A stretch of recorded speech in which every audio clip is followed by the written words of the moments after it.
पक्ष का बहुत बड़ा महत्व है, क्योंकि प्रयागराज भी चित्रकूट में पधारते हैं। भगवान राम ने सारे तीर्थों का राजा बनाया, पर चित्रकूट जब नहीं पहुँचे तो प्रयागराज ने भगवान से शिकायत की कि प्रभु सारे तीर्थ मेरे यहाँ आते हैं, चित्रकूट नहीं आते। मर्यादा पुरुषोत्तम राम हंसे, हंस करके उन्होंने जवाब दिया, भाई चित्रकूट मेरा घर है, मेरा सदा सर्वदा वास है। मैं सारे तीर्थों का राजा बनाया पर अपने घर का राजा कैसे बना सकता हूँ, इसलिए आपको चित्रकूट स्वयं पधारना पड़ेगा। तो चित्रकूट में तीर्थराज प्रयाग भी समाये हैं और माँ मंदाकिनी तो है ही हैं, जो देवगंगा का अंश है। इसके साथ वैष्णवी हैं, कई नदियों का संगम है, सरयू नदी आदि आदि। तो इसमें स्नान करने से बहुत बड़े पुण्य की प्राप्ति होती है। इसके साथ ही जिस प्रकार से श्राद्ध कर्म करने का तीर्थराज प्रयाग और गया में महत्व है, उससे कम महात्म्य चित्रकूट में नहीं है। क्योंकि यहाँ पर तो मर्यादा पुरुषोत्तम राम त्रैलोक्यपति प्रभु श्री राम ने अपने स्वर्गीय पिता दशरथ जी का श्राद्ध कर्म पिंडदान आदि यहाँ पर संपादित किया था। जब भगवान राम वन में थे उसी समय तात्कालिक समय पर दशरथ जी का स्वर्गवास हुआ, और जैसे ही चित्रकूट में उनको सूचना मिली कि उनके पिताजी इस लोक में नहीं हैं, तात्कालिक तुरंत उन्होंने अपने पिताजी का श्राद्ध कर्म, क्योंकि ज्येष्ठ भ्राता थे, राघव प्रयाग राम घाट के पास उन्होंने संपादित किया।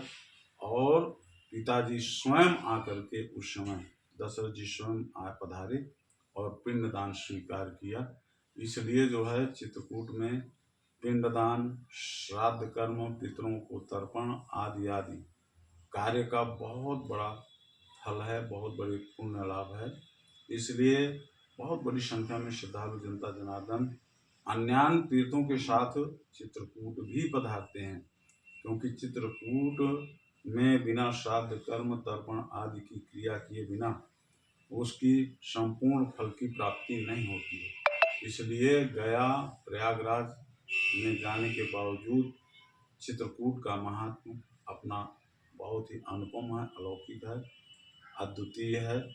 यहाँ पर माँ मंदाकिनी में आज भी कुछ काल के व्यतीत होने पर दूध की धारा प्रवाहित होती है।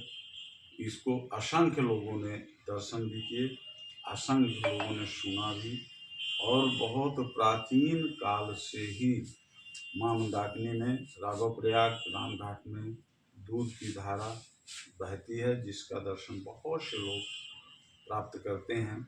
और ये दूध की धारा, यही मान्यता है और यही सत्य है कि जो हमारे प्रभु श्री राम ने अपने पिता का श्राद्ध कर्म किया था, उस समय जो वो दूध धारा उन्होंने प्रवाहित की थी माँ मंदाकिनी में, उसी तारतम्य में आज भी दूध की धारा माँ मंदाकिनी से कभी कभी निकलती है, जिसको कुछ सौभाग्यशाली, कुछ बहुत बड़े धर्मशील व्यक्ति ही दर्शन कर पाते हैं, सभी लोग नहीं कर पाते।